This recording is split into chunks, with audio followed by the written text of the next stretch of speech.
Hi friends. Welcome back to One Pretty Little Box. I am Sheila and I'm so thankful that you have come to watch this video today. I am hoping that by the time I get to the end of this that you are inspired to go grab a hold of today and make the most of it. I'm still trying in my mind to figure out how to get through this because I really wanted to make the video yesterday.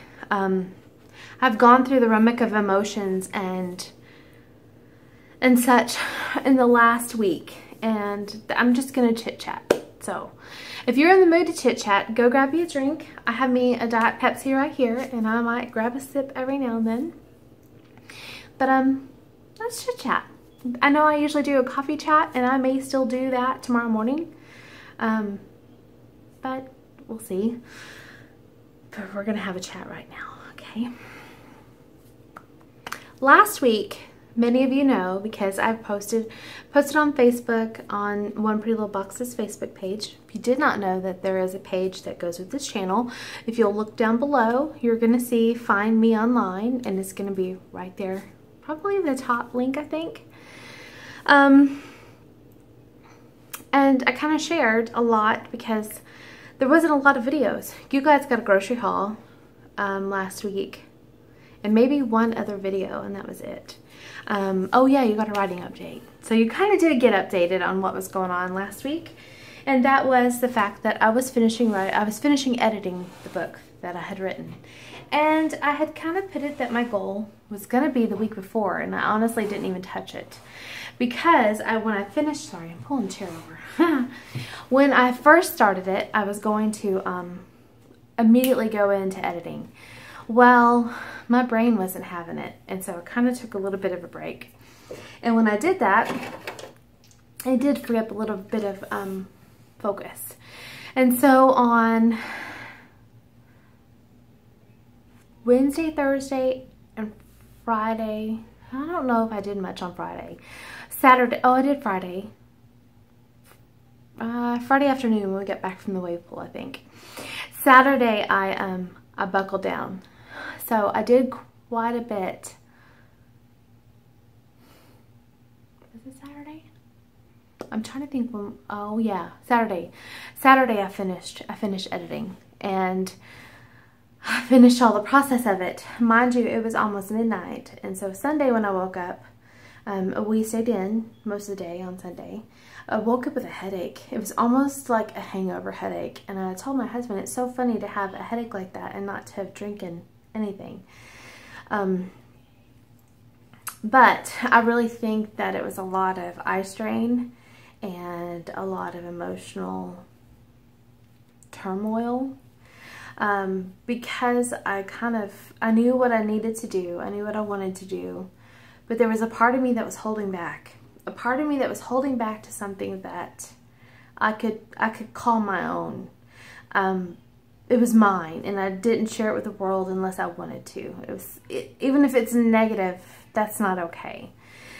So finishing editing and putting it out there and knowing that within a week or two, it is going to be out in the public eye to be seen if it wanted to be.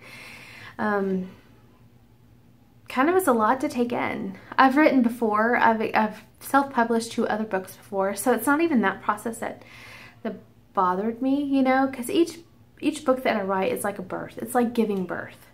This particular book, though, was seriously part of me. And so letting that go and digging it out, it was like, if you're ever out, I'm looking out my window.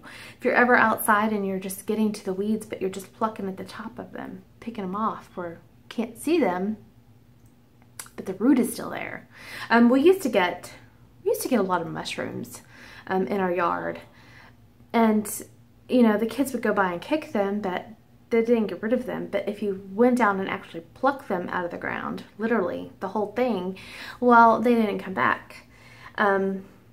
And that's what this is. This was digging deep and getting all the root and every little piece of it out, not even leaving a hunk behind.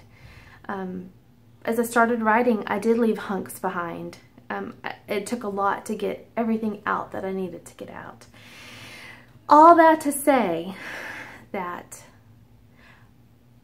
Monday was a good day. Monday, I began to tackle things around my home that had been neglected over the last couple weeks. Some really good deep cleaning. Mind you, my house wasn't nasty, my house wasn't dirty, but for me, it was not what it should be. And so Tuesday, I went to get groceries, and I come home and took care of that, and we went to the wave pool. But that whole day was really my first day after all the editing process and writing process that I actually was out.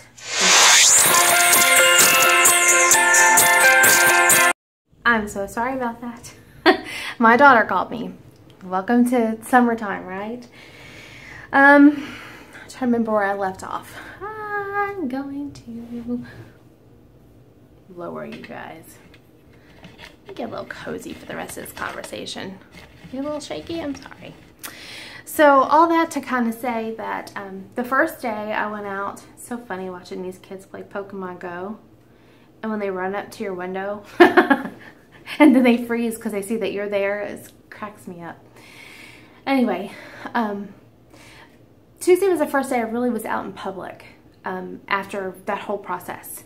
You know, yes, I went Sunday to go pick up a couple things, but I just was in and out. I was so tired and I had a headache, and I just was overdone. I was done.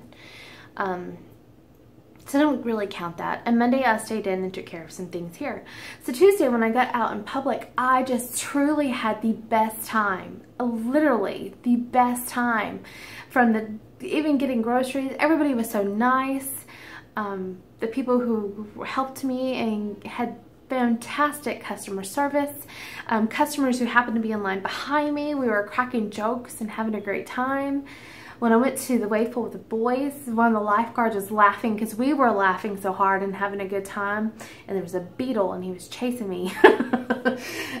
I just felt so free. And even today, you know, there's been a couple little hiccups with work and stuff going on, but I'm just loving the life that I'm living right now. And I realized that it's because I let go. I let go of something I was holding on to for so long. Something that kept me held hostage in bondage. And there was a part of me that was just locked up. And she's free now. And so because of that, I can actually wake up and enjoy the day, and I'm so stinking excited about whatever's next. It's okay. You know what I mean? The whole time I'm writing, I'm thinking, oh, if this book was to get in the hands of so-and-so, oh, they're going to be hurt. They might actually hate me. They might not believe me. They might think that I'm being rude. They might just blah, blah, blah. Your mind does all kinds of things, right? But I didn't listen. I garnered enough strength and enough courage and enough boldness that I constantly tell you guys to go find. I found it within me, and I fought it, and I dealt with it, and I'm free. I'm on the other side now of this just incredible life. I mean, yes, I've always had a good life, you know, especially as an adult. The last 22 years of my life have just been wonderful, fun and exciting, but now I'm free too. I guess it's when we went to the wave pool on Friday. I'm sitting there, I was sitting there and I'm like, oh, I was I was on the chair and I was reading a little bit, and my daughter was on one side and the boys were out in the water, but there was a little girl there. It was Saturday, I'm sorry. It was Saturday when we went. So I finished it, Saturday was a rocking day. And I remember that now because I don't like going there on Saturdays because it's usually so packed. Well, it wasn't so bad. But there was a little girl there, and she was just dancing to the music. And I was thinking, wow, to be that free, just to groove on life and enjoy it. And who cares what anyone thinks? Well, I've always longed for that, and I've strived for that, and I'm finally there. I am finally there. And it's so overwhelming to realize that we hold ourselves back from so much. If you're going through a very hard time right now, whatever it might be in, whether it be a relationship, financial, whatever it might be, know that it is just for the moment. And if you feel like you're stuck, it's because you're choosing to be stuck. Get out. Let yourself free. I know that might sound easy for me to say, but I can guarantee if you'll do it, you're going to feel amazing. I literally feel like I'm just floating. I would say I feel like I'm high and enjoying life. I've never been stoned or high in my life, so I can't really compare that, you know. But I can tell you that life is worth living, and it's worth living even more so when you actually can just totally enjoy it and not feel like you have to run from it, and not feel like you have to hide from it, and not feel like you have to hush, and not feel like you have to worry about somebody finding something out. Who cares? Who cares what they think? The person who's missing out is you. You are missing out, not them. I want you to be able to walk in this greatness and this amazing feeling, and that's all I know to call it. I kind of told one of my coworkers last night that they always kind of tell me I have too much energy. And I think over the last year, I really haven't. I was in a very difficult place for a good while. Yes, I smiled. Yes, I had a good time. Yes, you guys saw me have a good time. But I can almost guarantee you see a completely different face right now, because it feels amazing to breathe and to know that life is good. Life is good. Life is not worth worrying about the little things. 2 months from now, it's not going to matter. Whatever it is you're worrying about right this minute. If it does still matter 2 months from now, then either one, you're fighting a terrible disease and I'm so very sorry and I'm not trying to make light of that. Or two, you keep making the same choices over and over, keeping yourself in that position, which I'm very sorry for too. I thank you for watching. Stick around. It only gets better.